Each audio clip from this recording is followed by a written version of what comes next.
चलो बेटा आज नया चैप्टर चालू करेंगे एडजस्टमेंट ना, फाइनेंशियल स्टेटमेंट विथ एडजस्टमेंट।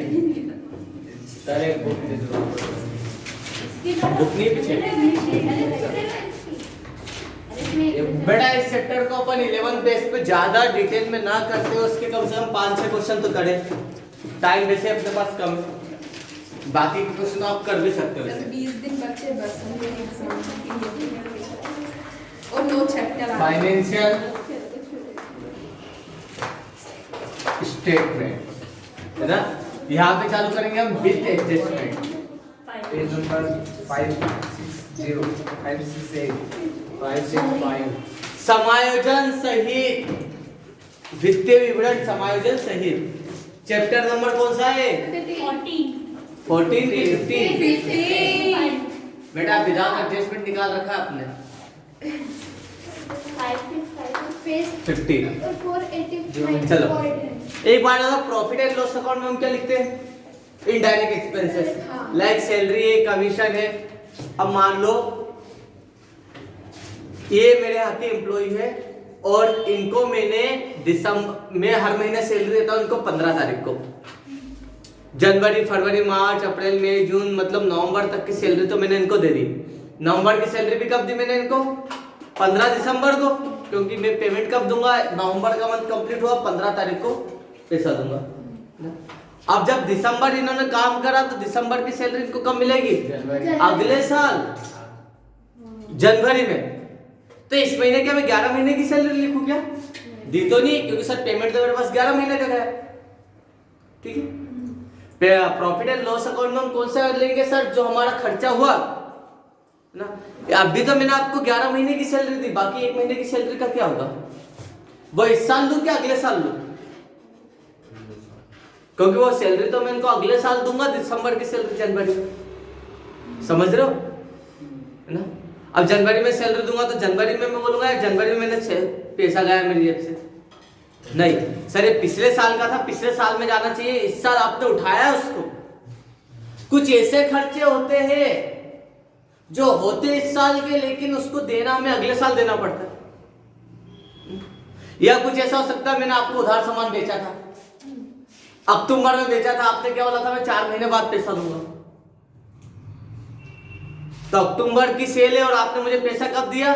नवंबर, दिसंबर, जनवरी, फरवरी। फरवरी भी 1 महीना लेट हो गया, मार्च में दिया। अब अगले साल मार्च में मुझे पैसा मिला तो मैं ये नहीं बोलूंगा कि सेल हुई इस साल की। ये कौन सा पैसा था? पिछले साल की सेल का था जो इस साल मिला मुझे। तो ये किस साल जाना चाहिए? लास्ट ईयर में।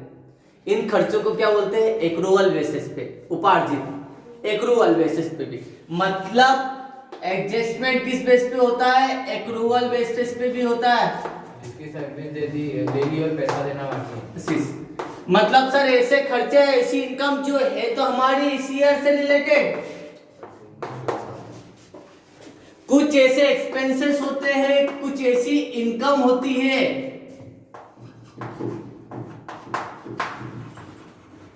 देखो, कुछ ऐसे एक्सपेंसेस होते हैं जो होते किस साल से? इस साल के होते हैं, लेकिन इनका पेमेंट हमें अगले साल करना रहता है। जैसे दिसंबर में लाइट का बिल आया और आपको पता सर लाइट का बिल आता है इस महीने और हम देते कब? अगले महीने, है ना?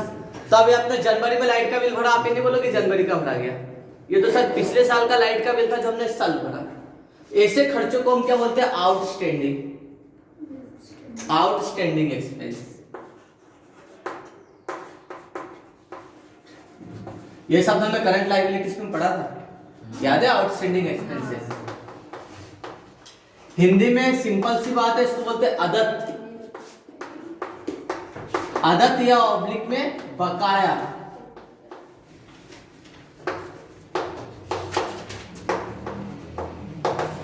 है इसी साल के।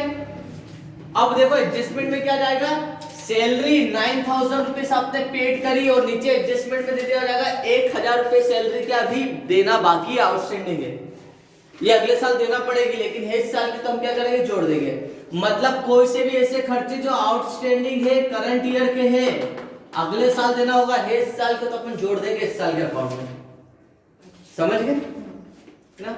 ये होता है बेटा एडजस्टमेंट, जो अगले साल के और इस साल हम जोड़ते हैं। हाँ। लेकिन कुछ ऐसा खर्चा है, अब जैसे ये है ना, दिसंबर है, इनके घर पर अर्जेंटली कुछ जरूरत पड़ गई, इन्होंने क्या बोल दिया कि सर मुझे एडवांस मिल जाएगा यहाँ से कुछ ना, अभी मेरे घर पे कुछ प्रॉब्लम चल रही है, मुझे 2 महीने का एडवांस दे दो। नॉर्मली एडवांस लेना देना चलता रहता है ना। अगर मेरे एम्प्लॉय है, मेरा स्टाफ है और ये इतने साल से जुड़ा है, विश्वास है मुझे इनके ऊपर, अचानक घर पे कोई समस्या आ गई तो मैंने इनको क्या करा, 3 महीने की सैलरी एडवांस में दे दी। मतलब दिसंबर की सैलरी दे दी और जनवरी फरवरी की भी एडवांस दे दी। तो इस साल मैंने आपको कितनी सैलरी दे दी, इस महीने 3 महीने की दे दी, तो मैं इसमें इस साल थोड़ा ना बताऊंगा। लाइक आप 10,000 की सैलरी आपकी, तो मैंने 30,000 दे दी आपको, तो 30,000 सैलरी में इस साल नहीं बताऊंगा कि सैलरी दी पेड करी, उसमें पता चल रहा 2000 क्या 20,000 की सैलरी तो मैंने अगले साल की भी दे दी, वो कब जाएगी, अगले साल में जाएगी, इस साल की तो ये नहीं। भले से इस साल मेरी जब से खर्चा हुआ है, एक्सपेंस तो हुआ है ना, लेकिन इसमें से क्या है, कुछ ऐसे खर्चे जो अगले साल के भी हमने इस साल में दे दिए, इन्हें बोलते हैं एडवांस। अगर एडवांस एक्सपेंस होंगे इस साल के तो इसको हम क्या कर देंगे, माइनस कर देंगे। एडवांस है और क्या है, एडवांस को और भी कहते हैं प्रीपेड एक्सपेंस। हमने एडवांस कर दिया ना, अगले साल का भी इस साल दे दिया, अब अगले साल में जाएगा, माइनस कर देंगे, ठीक है। वैसे कुछ ऐसी इनकम है हमारे बिजनेस की इनकम, जैसे मैंने बोला था ना आपको, सेल कर दी इस साल मेरी इनकम हो गई, लेकिन आप दोगे कब, 4 महीने बाद। ऐसी इनकम है सर, इनकम अर्न तो हो गई लेकिन रिसीव नहीं हुई, मेरी है इस साल की इनकम है, मिलेगी मेरे को अगले साल 2 महीने बाद। तो इस साल की इनकम है, क्या बोलते हैं हम, एक्रूड इनकम। हमारी क्या है, करंट एसेट्स, और यहाँ पे भी जुड़ जाएगी, तो एक्रूड इनकम को भी हम क्या जोड़ देंगे, एक्रूड कुछ भी, एक्रूड इनकम हो, कमीशन हो, एक्रूड रेंट हो, एक्रूड है ना, इंटरेस्ट हो, डिविडेंड हो। एक्रूड क्या होता है, मतलब सर ऐसी इनकम जो अर्न तो हो गई है, प्रॉफिट एंड लॉस में बताना है लेकिन अभी रिसीव नहीं हुई है, ठीक है। ये होते डबल एंट्री के इफेक्ट्स। तो एडजस्टमेंट में हमें इफेक्ट ही देखना है कि सर कुछ एडिशनल इंफॉर्मेशन दे दी, उसको हम फाइनल अकाउंट में कैसे एडजस्ट करते हैं। सभी तो नहीं, मेन बता देता हूं आपको। डस्टर वो रखा ऊपर,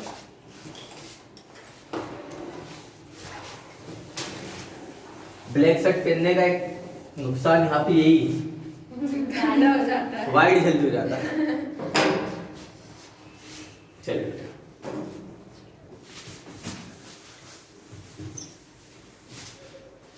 निकालो एडजस्टमेंट वाला, अगले पेज में लिखा है मैंने एडजस्टमेंट, मिल गया पेज नंबर 490, 490 पे। हिंदी मीडियम पे जब चैप्टर चालू हुआ ना, उसका ठीक अगला पेज, चैप्टर चालू कहा हुआ है, 562। मिल गया पास में मेन एडजस्टमेंट, हाँ साइड में, हाँ मिल गया सर। अब बताओ कितने अकाउंट बनाए थे हमने, पहले बनाया था ट्रेडिंग अकाउंट, दूसरा प्रॉफिट एंड लॉस अकाउंट और तीसरी बैलेंस शीट। बड़ा बन जाएगा एडजस्टमेंट का। अब जिन्होंने ये ट्रेडिंग प्रॉफिट एंड लॉस अच्छे से कर रखा, बैलेंस शीट अच्छे से कर रखी है, उनके लिए ये और इजी रहेगा। प्रॉफिट नहीं आया, मैं कर करके थक गई, फिर एंड में मैंने उसको छोड़ ही दिया। समस्या यही तो है बेटा, जो नहीं आता उसको छोड़ देते हो। मेरी आदत है, जो नहीं आता तो मैं सो नहीं पाता हूँ, क्यों नहीं आ रहा मुझे, मैं पीछे पड़ जाता हूँ उस क्वेश्चन को। उसके मेरे दोनों अमाउंट सही आ रहे हैं, लेकिन उसका ग्रॉस प्रॉफिट सही नहीं आता, मैं निकाल नहीं पा रही हूँ। तो प्रॉफिट एंड लॉस अकाउंट कैसे, बैलेंस शीट कैसे, वही तो कमी है समझदारों में और पागलों में। पागलों के किताबें, जो पागल होते हैं ना वो दुनिया रच देते, किताबें लिख मारते और समझदार हम पढ़ते, है ना। कहीं तो पागलपन दिखाओ किसी भी काम में। पहला क्या दे दिया, क्लोजिंग स्टॉक। अब ध्यान रखें, एडजस्टमेंट के कम से कम 2 इफेक्ट तो होते ही होते, कोई सा भी एडजस्टमेंट हो कम से कम 2 इफेक्ट होंगे ही होंगे। जैसे पहला क्लोजिंग स्टॉक, क्लोजिंग स्टॉक को कहाँ बताते, 2 इफेक्ट है इसके। क्लोजिंग स्टॉक देख सकते हो, वैसे ट्रायल बैलेंस में ट्रायल बैलेंस के अलग से दिया रहता नीचे, खत्म होने का मतलब जो इसे बोलते हैं एडजस्टमेंट, और कोई से भी एडजस्टमेंट और कम से कम 2 इफेक्ट होते हैं, मैक्सिमम कितने भी हो सकते हैं, कम से कम 2 होंगे। तो क्लोजिंग स्टॉक का पहला इफेक्ट तो आपको पता है ट्रेडिंग अकाउंट के क्रेडिट साइड, बैलेंस शीट। ये बता रहा हूं ट्रेडिंग अकाउंट के क्रेडिट साइड, और बैलेंस शीट में कहां बताते हैं इसको, असेट्स में, करंट असेट्स, ये 2 इफेक्ट। तो देखो ऐसा चार्ट में यहाँ पे बना के बता रहा हूँ ताकि आसान हो जाए आपके लिए। अब क्या, आउटस्टैंडिंग एक्सपेंसेस, ऐसे खर्चे जो हो तो गए लेकिन अभी हमने पेड नहीं करे हैं इसी साल के, देना पड़ेगा। सेकंड नंबर पे आउटस्टैंडिंग, समझ जाओगे, एक्सपेंसेस, जैसे आउटस्टैंडिंग रेंट हो गया, आउटस्टैंडिंग कमीशन हो गया, कोई से भी आउटस्टैंडिंग है, इसको हम क्या कर देंगे, प्रॉफिट एंड लॉस अकाउंट में ऐड कर देंगे रिलेटेड एक्सपेंसेस में, जो भी उससे रिलेटेड होगा। जैसे आउटस्टैंडिंग सैलरी है इस साल की जोड़ देंगे, आउटस्टैंडिंग रेंट है जोड़ देंगे, है ना, मतलब ऐड कर देंगे। बैलेंस शीट में लायबिलिटी साइड।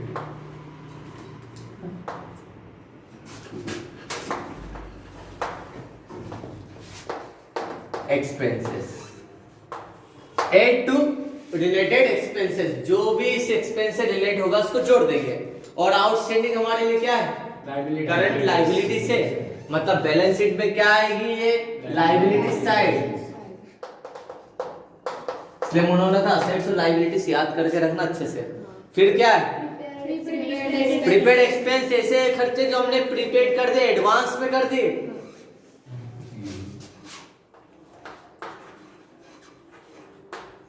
प्रीपेड या ऑब्लिक में इसको बोल सकते हैं एडवांस एक्सपेंसेस, हमने एडवांस में दे दिया, ठीक है, वो मेरे लिए क्या हो जाती है, असेट्स। जैसे लाइट का बिल मैंने दिसंबर का भी भर दिया, जनवरी का भी भर दिया, फरवरी का भी भर दिया, 3 महीने का एडवांस कर दिया, तो दिसंबर का तो हो गया, और जनवरी और फरवरी का एडवांस में जा रहा है, तो वो मेरी एसेट्स। ये क्या होगा, आउटस्टैंडिंग ऐड हो जाता है, एडवांस है तो हमने इस अगले साल का भी दे दिया, माइनस करना पड़ेगा, है ना, लेस कर देंगे to related expenses,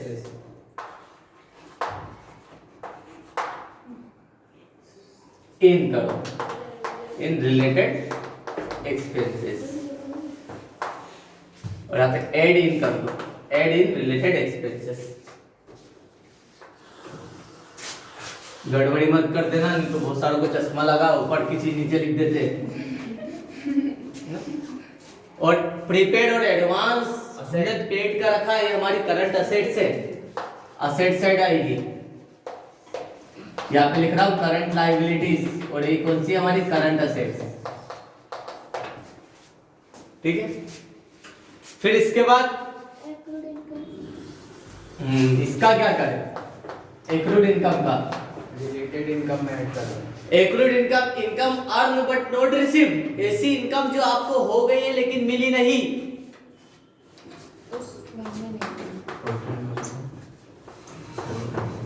accrued income.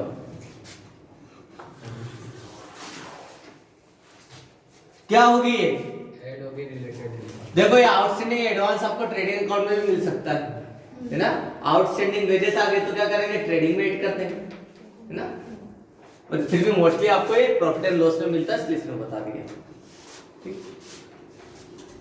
बना लो भले से एक ऐसा साइड, ये सामने वाली चीजें, इसमें भी सेम ट्रीटमेंट होगा, ठीक है। एक्रूड इनकम, इनकम अर्न हो गए लेकिन रिसीव नहीं हुई है, तो इसको क्या कर देंगे, ऐड कर देंगे, है ना, ऐड कर देंगे इन रिलेटेड इनकम में, जो भी इनकम से रिलेटेड हो जाएगी ऐड हो जाएगी, या तो ऐड कर देंगे क्रेडिट साइड होगा,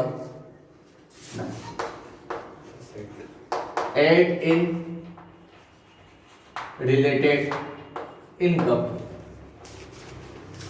ठीक है। और एक्रूड इनकम है हमारे लिए क्या है, असेट्स है, करंट असेट्स।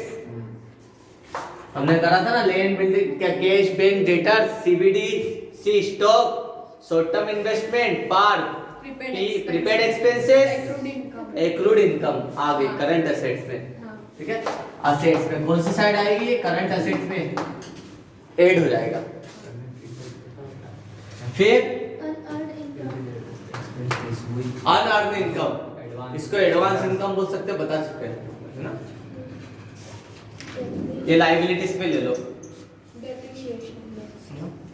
डेप्रिसिएशन चैप्टर पूरा कर लिया है लेकिन अभी तक पता नहीं है क्या करेंगे इसका। प्रॉफिट एंड लॉस अकाउंट में तो आया नहीं था, ठीक है। 50,000 की मशीन साल भर चली, 5,000 यूज हुई है, तो 5,000 ये क्या हुआ है? डेप्रिसिएशन, मतलब ये हमारे बिजनेस का खर्चा है और एक्सपेंस किस तरफ आएगा? प्रॉफिट एंड लॉस अकाउंट में, क्योंकि इनडायरेक्ट एक्सपेंसेस है। तो डेप्रिसिएशन को हम क्या करेंगे? प्रॉफिट एंड लॉस में डेबिट साइड लिखेंगे हम, debit side in profit and loss account. Clear है? और क्या करें बैलेंस शीट में? लेस कर देंगे इन फिक्स एसेट्स में से 50,000 की बिल्डिंग, तो असेट साइड बिल्डिंग बताएंगे, बिल्डिंग 50,000 अंदर लिखेंगे, इसमें से माइनस कर देंगे डेप्रिसिएशन को, मतलब लिख देंगे लेस इन फिक्स असेट्स या डेप्रिसिएट असेट, डेप्रिसिएबल असेट्स, तो से माइनस कर देंगे। सब नहीं कराएंगे, इसमें से कुछ कुछ चीजें। बेड डेप्ट पैसा डूब गया है, डेबिट कर देंगे प्रॉफिट एंड लॉस अकाउंट में डेबिट साइड कर देंगे और डेटर्स में से माइनस कर देंगे। बेड डेट दिया है, प्रोविजन फॉर बेड डेट्स को भी यही करेंगे। सर तो ये जो बेड डेट्स रहता है तो अपन उसमें भी लेंगे ना, इसमें बैलेंस शीट में। हाँ, तो बैलेंस शीट में बेड डेटर्स में से माइनस करेंगे ना। तो इसको इसका जो एडजस्टमेंट रहेगा वो शो का करेंगे प्रॉफिट और लॉस में, कि उसमें क्योंकि प्रॉफिट एंड लॉस में बताएंगे ना। Just profit and loss account में डेबिट साइड आएगा और कहां पर बताएंगे अपन, है ना। बेड डेट्स कौन होते हैं? वो लोग जिनको उधार बेच दिया है, मतलब इसका रिलेशन किससे? सेल से, ना कि प्रोडक्शन से।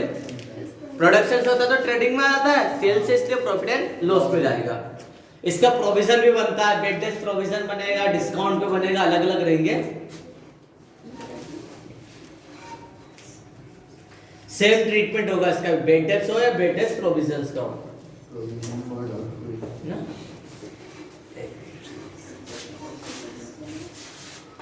बेटा सबने मेन चीजें बता रहा हूं, सबसे पहला आ गया बैड डेब्ट्स, बेड डेट्स, ठीक है। बेड डेट्स को कहां पे बताए? प्रॉफिट एंड लॉस में debit side, debit side in profit and loss account. अब बैलेंस शीट में क्या कर देंगे? डेटर से डिडक्ट कर देंगे, लेस इन डेटर्स, ठीक है। पहले इतना उतार लो।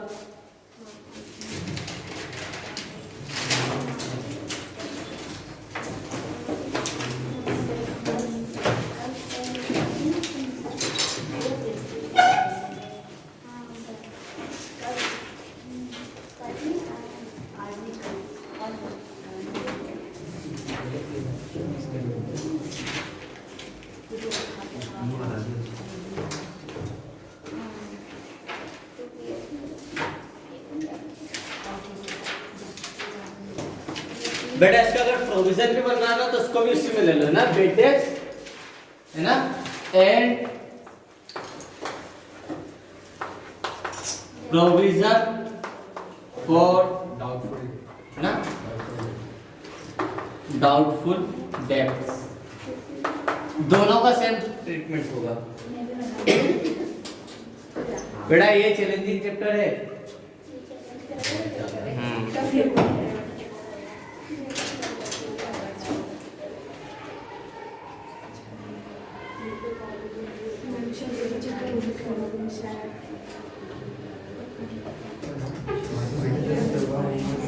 चलिए बेटा इसमें तीन चीज और देख लेते हैं। Interest on capital, debit side of profit and loss account, and interest on drawing. हालांकि अभी तो कम आएगा, 12th में बहुत आएगा। पार्टनरशिप आपको चैप्टर चालू होगा उसमें आएगा।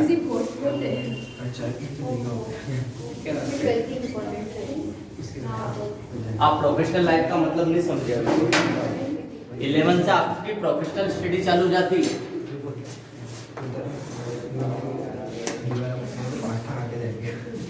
ये देखो कितने नंबर का है? 7 रुपए तो क्या? 7th नंबर 7 हो चुका है कि अब करवाना 7? 9 करवाना है सर, 9 7 चलेगा देखो 7th करवाना है सर। हाँ 90 करवाना है। इंटरेस्ट हमें 7th करवाना है। और 7 तो हो चुका है। कैपिटल। अब होता क्या भैया, क्या होता है इंटरेस्ट ऑन कैपिटल? पहले बताओ कैपिटल क्या होता है? पूंजी हमारी जो लगाई है कैपिटल शुरुआत में जो बिजनेस में लगाई हुई पूंजी मैंने कैपिटल शब्द का ही बताया था, इसकी शुरुआत क्यों हुई थी, क्या सोच के हुआ था, है ना? और क्या का जवाब सबके पास है, सर इसे कैपिटल ही क्यों कहते हैं? जब कोई ओनर स्टार्टिंग में पैसा लगाता है, मनी क्यों नहीं कहते? मनी क्यों नहीं कह रहे, कैश क्यों नहीं कह रहे, कैपिटल क्यों कहते हैं इसका? आया दिमाग में सर? तो अपना आईक्यू सेंस बनाओ, क्या तो सबको पता है सर ऐसा ही क्यों होता है, ये डेबिट साइड ही क्यों हो रहा है, इधर ही ऐसा क्यों हो रहा है, रीजन पता होना चाहिए। कैपिटल का शब्द बचपन से सुनते आ रहे हैं सर, ए का कैपिटल बड़ा है ना, ये स्मॉल है तो ये कैपिटल है। एमपी की कैपिटल भोपाल है, इंडिया की कैपिटल दिल्ली है। तो कैपिटल क्या होती है? कैपिटल का मतलब सर लार्ज, या तो फाइनेंशियली स्ट्रॉन्ग हो या कोई बड़ा हो, है ना, लार्ज होता है। तो ध्यान रखो, कैश बिजनेस में आना जाना लगाना चलता रहता है। ऐसा कौन सी कंडीशन जब बिजनेस में बहुत बड़े लेवल पे पैसा लगता है, तो हमने क्या बोलते हैं सर, ये कैश की कैपिटल है। और कब लगता है सर, जब बिजनेस स्टार्ट कर रहे हो या बिजनेस को एक्सपांड कर रहे हो, है ना। अरे एक छोटा दुकानदार भी छोटी स्टार्टिंग में दुकान खोलेगा तो उसको क्या क्या पैसा लगेगा, फर्नीचर लगेगा, वो स्टॉक मटेरियल बनवाएगा, लाइट लगवाएगा, पंखे लगवाएगा, फर्नीचर बनवाएगा, मशीनरी लगवाएगा, उसको स्टार्टिंग में 4-5 लाख रुपए तो लग जाएंगे। ये हर साल लगेगी क्या? नहीं, जब बिजनेस स्टार्ट करा तभी लगेगा। इसके बाद तो बेचेगा, उससे कैश आएगा, फिर ले आएगा, है ना।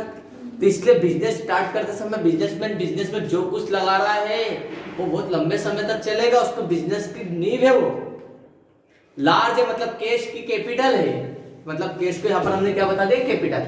और जरूरी नहीं कैश कैपिटल में कैश को ही ले, कैश, गुड्स, फर्नीचर, मशीनरी, जो कुछ लगा रहा वो सब कैपिटल। क्लियर है अब कैपिटल क्यों लिया? अब देखो मैंने बिजनेस में 5 लाख रुपए लगाया, ठीक है।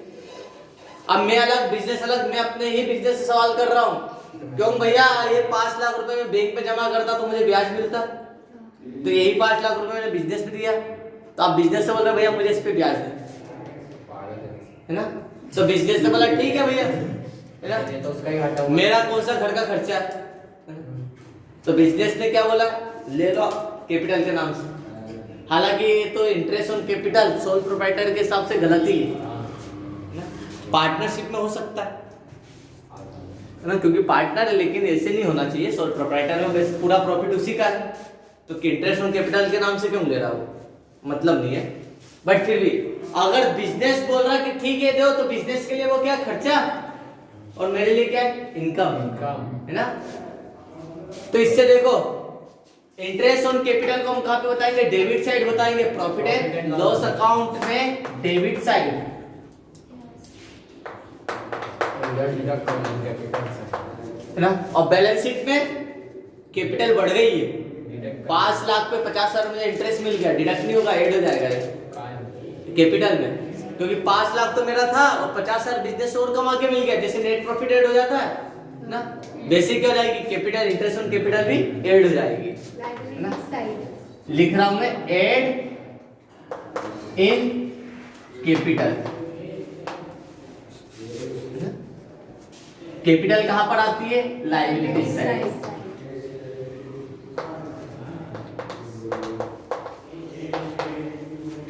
क्लियर है? अब क्या है, इंटरेस्ट ऑन ड्राइंग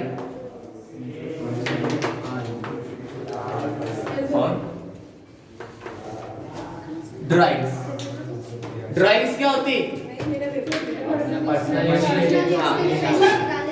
बिजनेस में 2 लाख रुपए रखे थे, बिजनेस से मैंने क्या करा, 20,000 रुपए पर्सनल यूज के लिए निकाल लिया, ये मेरी ड्राइंग्स।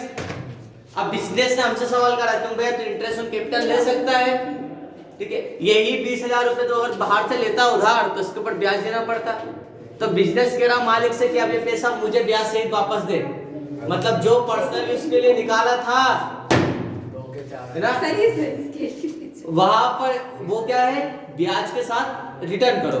मतलब इंटरेस्ट ऑन ड्राइंग कौन देगा, ओनर देगा बिजनेस को, तो बिजनेस के लिए इनकम है ये, है ना। तो प्रॉफिट एंड लॉस में कहां पे बताएंगे, क्रेडिट साइड, ठीक है। और बैलेंस शीट में क्या करते हैं, कैपिटल में से लेस कर देंगे ना, लेस इन कैपिटल, क्लियर है।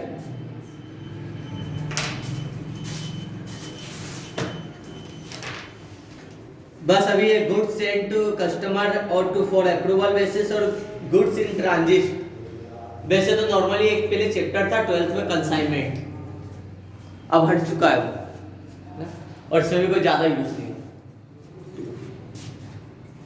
तो अभी इसको छोड़ दो बेटा, आपने को ज्यादा टाइम नहीं लेना इन पे, इस चैप्टर पे भी ये दो तार लो। एबनॉर्मल लॉस आ गया, इसको क्या करें, हाँ ये भी बता देता हूँ।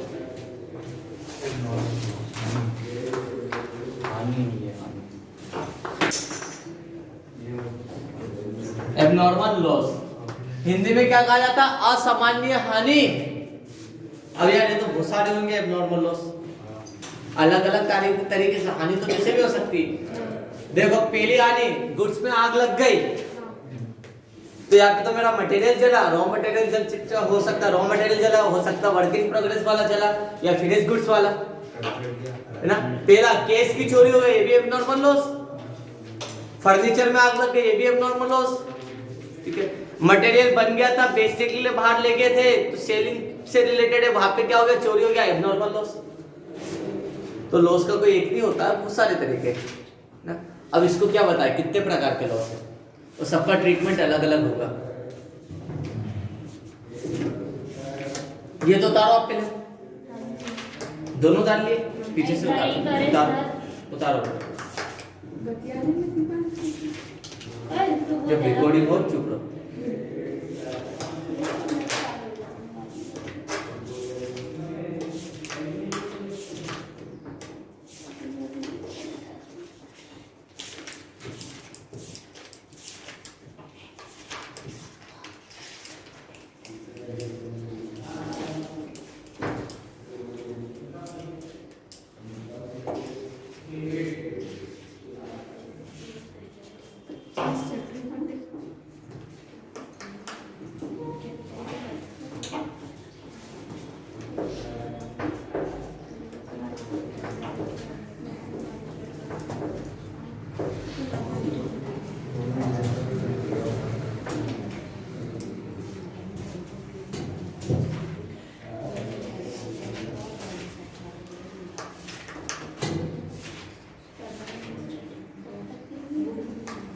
चलो लिख लो यार एबनॉर्मल लॉस का।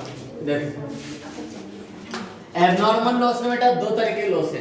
पहला आ गया इसमें ए नंबर का, लॉस ऑफ गुड्स।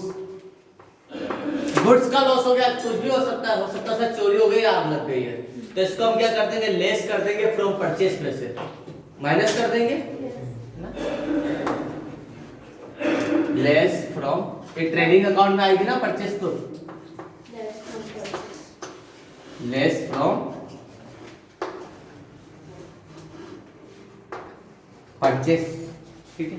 और अगर आ गया आग लगने से आपकी क्या हो गई है, असेट्स का लॉस हो गया, लॉस ऑफ असेट्स, तो इसे क्या बताएंगे, debit side in profit and loss account, and क्या कर सकते हैं, लेस कर देंगे फ्रॉम असेट्स, असेट्स में से भी क्या कर दो, इसको माइनस कर दो।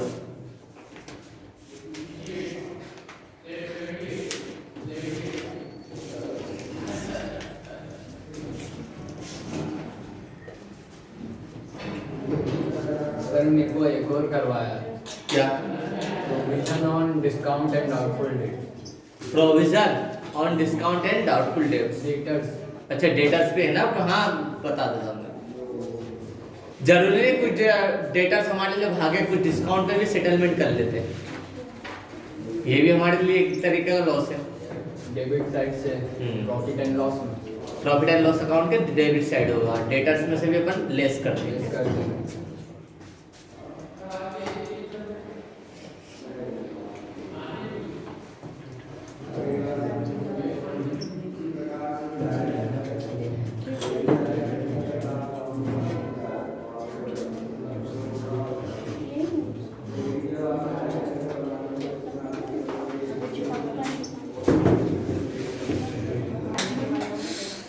चलो बेटा इसके अनसोल्ड निकाल लो। अनसोल्ड निकालो। वैसे एग्जांपल से भी आप कर सकते हो, आगे की प्रैक्टिस में बता दूंगा एग्जांपल से कौन से करना है।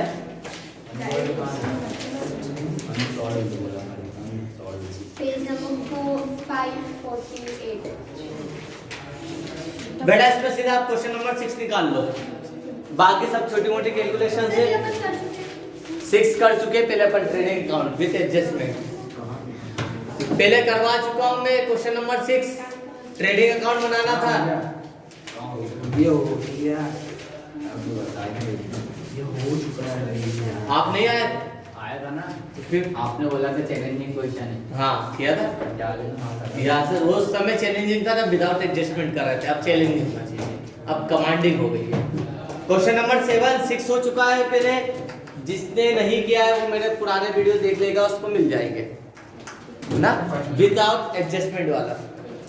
फर्स्ट क्वेश्चन नहीं कराओगे? फर्स्ट में सब एडजस्टमेंट है, क्या लिखा आउटस्टैंडिंग वेजेस 200 रुपए की। आउटस्टैंडिंग को कहाँ लिखेंगे, ट्रेडिंग अकाउंट में लगेगा या आउटस्टैंडिंग के वेजेस है, ऐड कर देंगे वेजेस में, और कहाँ बताएंगे उधर करंट लायबिलिटीज में प्रॉफिट एंड लॉस ना। तो ये सब सिंपल से है, अपन तो मेनली क्वेश्चंस करते ज्यादा अच्छा, टाइम कम है हमारे पास। 20 दीजिए बस। चलेगा। From the following details and additional information prepare करना ट्रेडिंग अकाउंट्स एंड डिटरमाइन करना प्रॉफिट। यहाँ पे भी ट्रेडिंग अकाउंट बनाना है हमें। क्वेश्चन नंबर 7 पेज नंबर 550 550 पे।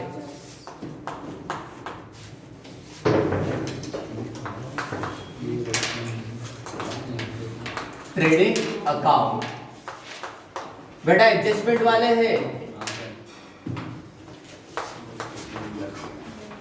एंड डेट कब खत्म हो रहा है, ईयर पेड नहीं दिया, वो तो नहीं दिया ना, ये करवा नहीं दिया है, एडजस्ट कर दो।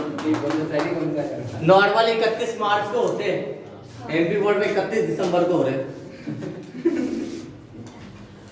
तो सर अकाउंट इसमें 30 करवा नहीं कोई फर्क नहीं पड़ता, आप जान दो।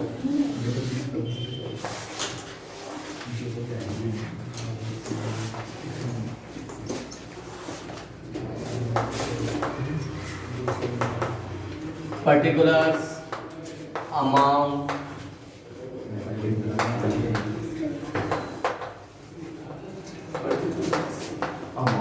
Credit side.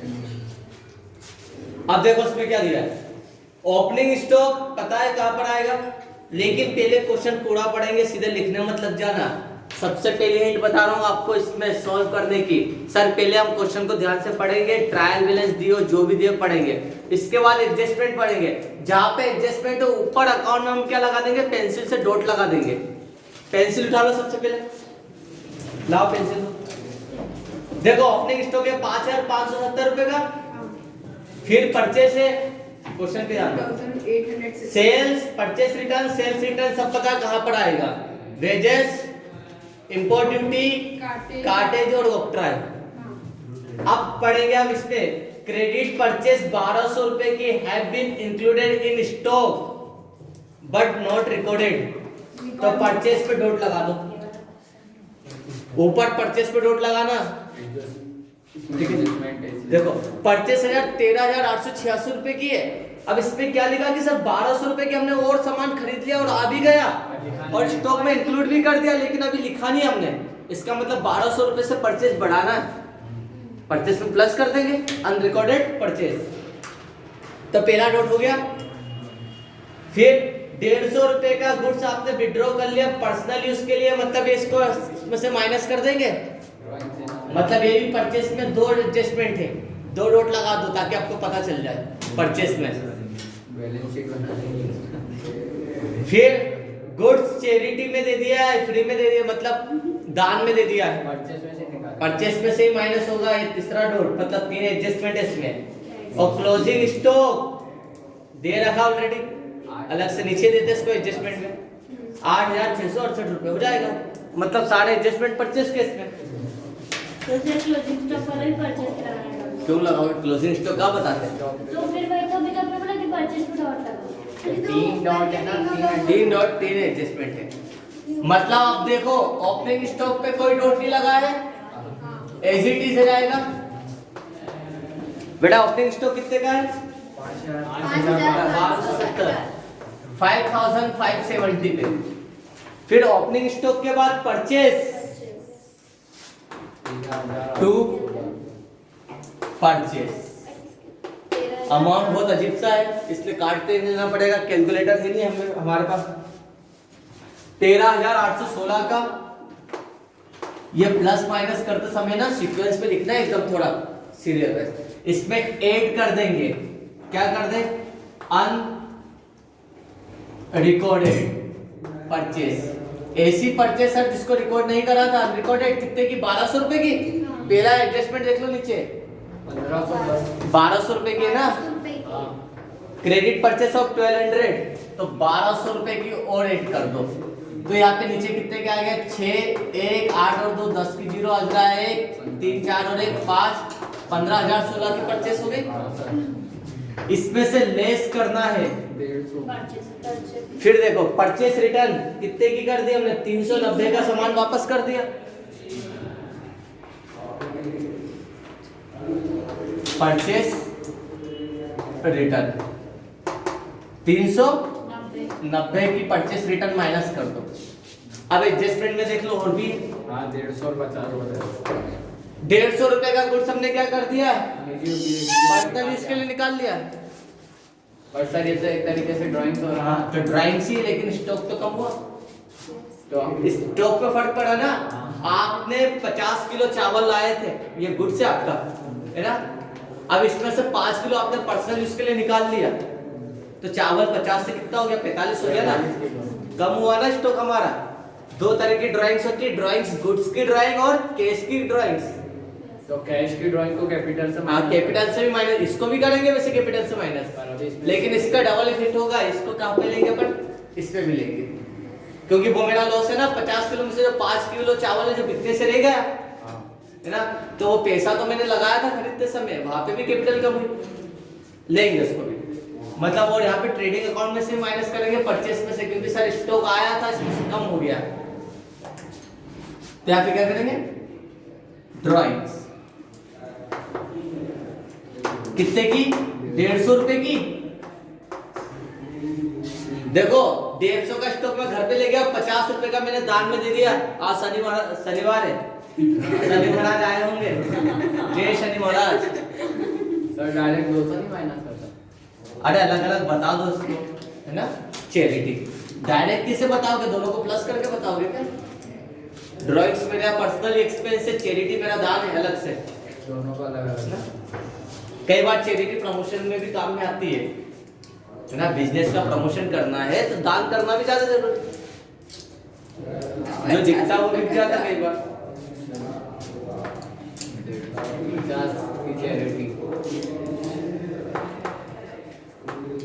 कितने की, 50 रुपए की, बहुत होता है बेटा, कई बार तो देते बहुत कम और दिखाओ ज्यादा देते हैं। राजनीति आजकल ऐसी होती है, एक बच्चे का भला करा तो उस बच्चे को आधे दिन लेके घूम जाएंगे कि हमने इसका भला करा।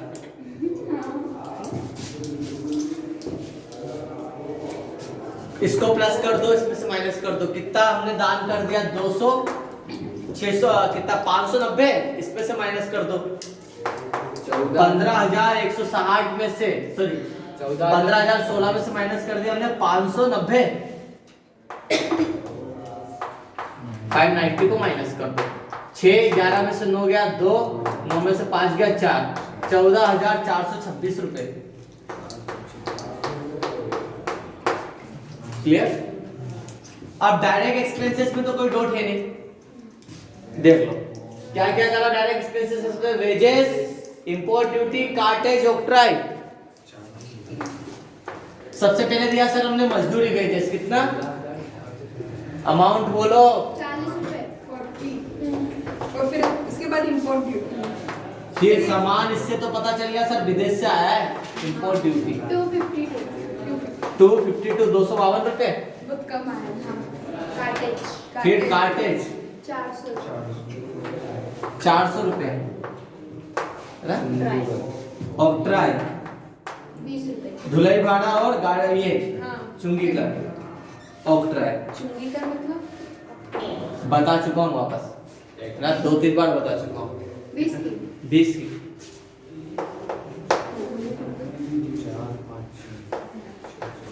तो क्या हंसने में टाइम लगा देते हो, कुछ नहीं। बाय सेल्स, सेल्स यहाँ पे स्टॉक बन के तैयार हो गया था, कितने में बेचा आपने स्टॉक? 15,284 284 हाँ 5284। इसमें से कितने का गुड्स आपने रिटर्न कर दिया है? 4 रुपए का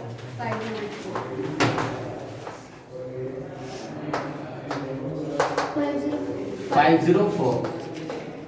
नेट सेल्स निकल गए 0 8 12 में से 8 गया, सॉरी 5 गया 7 14,780 14,780। और कुछ और बाकी है, एडजस्टमेंट में पढ़ लो तो क्लोजिंग स्टॉक मिल जाएगा आपको 8,688 का। देखो इसको जानबूझ के थोड़ा सा टफ बना दिया है, प्लस प्लस में और सिंपल वाले तो हो नहीं रहे तुमसे, ये कैसे हो गया? सब हो जाएंगे। 20 दिन तो बच्चे अब 2 चैप्टर ये कितना बोलती है बीच में? भूमिका मैं चाटा मार दूंगा, लास्ट टाइम बोल रहा हूँ। 14,000 प्लस अब 1000 में एक ही है, 8,000। फिर 100 वाले देख लो, 6 6 12 1300 रुपए। 10 वाले देखो 8 और 8 16, और एक वाला एक ही 8 8 6 4 12 और 1 13 के 3 हासिल आया, 1 और 2 23,468 रुपए आपके पास इनकम में बताओगे आप, है ना। और एक्सपेंस कितना हुआ? सबसे पहले 10,000 वाला एक ही है। अब 1000 वाले देख लो, 5 और 4 9,000। अब 100 वाले देखो बेटा, 5 और 4 9 2 11 11 और 4 15 1500।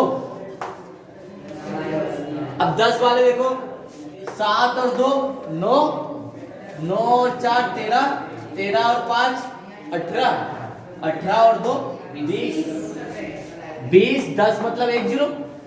अब एक वाला लास्ट वाले देखो सब, 6 और 2 8 8 ही है, 7 10 के 20,708 रुपए गए। इनकम ज्यादा एक्सपेंस कम, 2,706 रुपए माइनस। 23,468 रुपए इनकम है, इसमें से एक्सपेंस को माइनस कर दो 20,708 रुपए को। 0 6 14 में से 7 गया 7 2 की 2 2,760 रुपए आपका डिफरेंस अमाउंट इधर आ रहा है। इसे क्या बोलेंगे? To gross profit.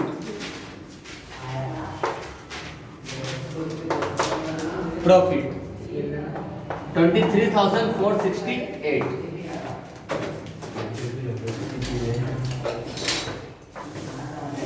प्लस इस तरीके से करा तो हो जाएगा।